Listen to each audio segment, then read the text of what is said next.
Implementa BIM para lograr una mayor rentabilidad en tus proyectos.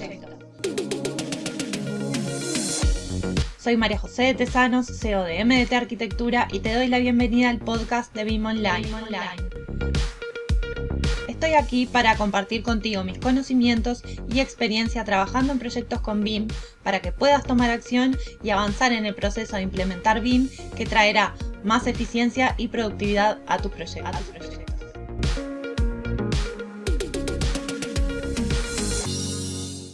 Hoy quiero hablar de los principales motivos por los cuales las implementaciones BIM muchas veces no funcionan. Y nos han contactado clientes que llegan al estudio diciendo que intentaron comenzar con una implementación BIM, pero no tuvieron los resultados que esperaban, o se ha dilatado en el tiempo y no saben cómo seguir y cómo nosotros los podemos ayudar en eso.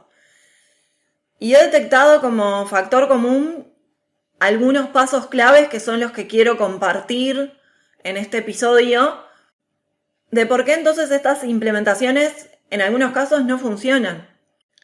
Porque quizás te pueda haber pasado a ti también, o estés en ese proceso y puedas estar atento entonces a estos pasos para evitar estos errores tú también. La realidad es que una implementación BIM lleva una serie de pasos, una serie de procesos que son necesarios llevar a cabo en ese orden. Como una serie de escalones donde uno va subiendo y pasando al siguiente nivel de esa implementación. Entonces no se puede empezar por un paso intermedio sin haber pasado por los pasos anteriores, ni tampoco se puede quedar esa implementación en un nivel y no pasar al siguiente nivel cuando tu empresa quizás ya está pronta para dar el próximo paso.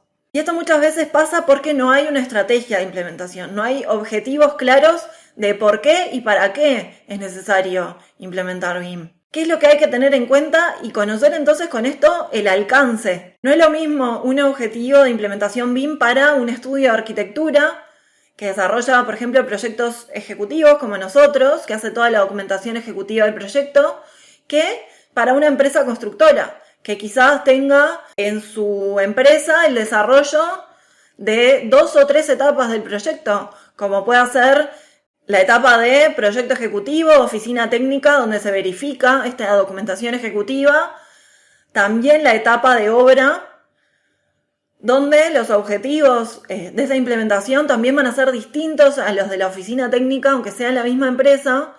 Un equipo de postventa, por ejemplo, para atender a esos clientes o para responder a pliegos donde se pidan determinados requerimientos del proyecto en una etapa de operación y mantenimiento.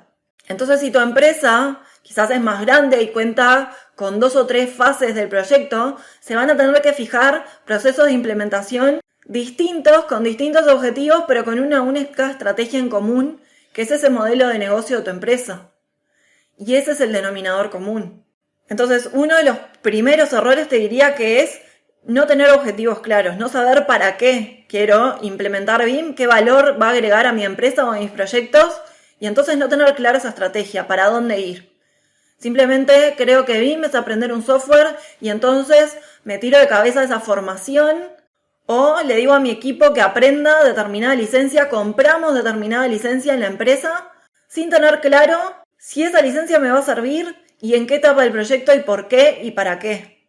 La adquisición de recursos, de licencias y de infraestructura tecnológica se encuentra en una etapa posterior a conocer cómo esa empresa trabaja y a conocer entonces cuáles son esos objetivos y cómo se van a planificar en el tiempo. Si yo me tiro de cabeza a ese escalón de comprar licencias o de la formación, simplemente me estoy saltando los pasos anteriores y seguramente vaya a tener errores en eso. Y nos ha pasado con clientes que nos han consultado porque compraron una licencia, por ejemplo, de Revit y la tienen guardada en un cajón porque no la han utilizado y no saben cómo utilizarla. Y ellos ya están utilizando Tecla, por ejemplo. Esto lleva a que también estas empresas muchas veces contraten recursos BIM sin saber cuál va a ser su rol, cuál es su responsabilidad, con qué objetivos, y no estén involucrados entonces en esta estrategia de implementación. Un modelador y un BIM manager no son lo mismo, no tienen las mismas habilidades, no tienen la misma visión estratégica de la implementación y de los proyectos, tampoco de la información que se genera y se gestiona. Entonces es necesario primero definir ese objetivo para entonces después ver qué recursos voy a necesitar y con qué habilidades. Y si entonces no adquiero del mercado esas habilidades que yo quiero, en esos talentos, en esos recursos, simplemente crear un plan de capacitación interno de la empresa, por ejemplo. Y no planificar en el tiempo esta implementación es otro gran error. Si yo no sé cuánto tiempo me va a llevar de acuerdo a estos objetivos que me planteé, objetivos que tienen que ser realistas, ¿por qué? No voy a dejar de trabajar como profesional o como empresa. Simplemente voy a seguir teniendo el mismo ritmo, pero dedicando un tiempo a esta implementación, a esta estrategia, a esta implementación, a esta puesta en marcha, a este proyecto piloto. Y entonces lo tengo que tener en cuenta en ese proceso de implementación y en esa planificación. Porque si no lo tengo en cuenta, después pasa que los objetivos no fueron realistas, no cumplí con las expectativas, seguramente me frustre en el camino y no obtenga entonces esos resultados. Y quiero decirte que después del aprendizaje, de la capacitación en el software, de la capacitación en habilidades y en competencias tecnológicas y digitales, hay procesos posteriores. Si seguramente ya estés trabajando en tus proyectos con herramientas digitales, con una herramienta de modelado en 3D, por ejemplo, eso no quiere decir que ya estés trabajando con BIM. Hay que ver si estás aplicando los procesos adecuados, si tenés una metodología establecida de trabajo, primero internamente, para después ver entonces cómo yo puedo pasar a la fase siguiente, que es el trabajo colaborativo, que es ese intercambio de información en el modelo con distintos procesos en los cuales justamente va a estar el beneficio en el desarrollo de los proyectos con esta información incorporada, para que yo pueda entonces conocer los presupuestos, conocer las interferencias, conocer cuántos fueron los ahorros. Para esto, estos modelos tienen que tener determinada información incorporada. Información no solo desde mi perspectiva, como profesional, como empresa, sino con el aporte de las distintas perspectivas de los distintos profesionales involucrados en ese proyecto.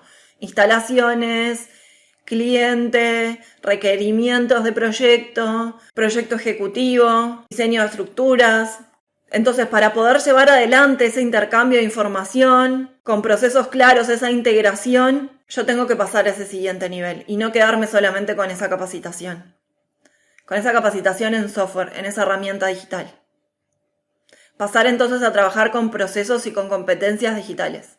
Para después sí lograr entonces una integración mayor, pudiendo, por ejemplo, automatizar determinados procesos que son repetitivos.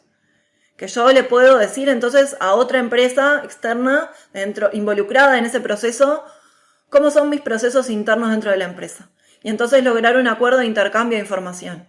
Pero si yo no tengo esos procesos creados internamente, difícilmente los pueda externalizar y compartir con otras empresas y con otros equipos de trabajo. Entonces, si ya comenzaste a implementar BIM en tu empresa, te dejo 4 preguntas clave para que puedas identificar si tu implementación BIM está encaminada hacia el éxito o no. ¿Tengo definidos los objetivos y la planificación de mi implementación BIM? ¿Tengo claro qué implica implementar BIM? ¿Cuál es el alcance?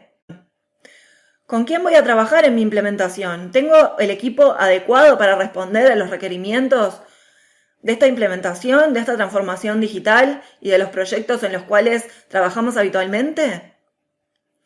¿Realicé las capacitaciones adecuadas, además del software, para responder a estos procesos de implementación? Y hasta aquí el episodio de hoy. No te olvides de suscribirte para recibir más contenido de BIM. Te espero en el próximo episodio con más proyectos, más experiencias compartidas y mucho más BIM Online.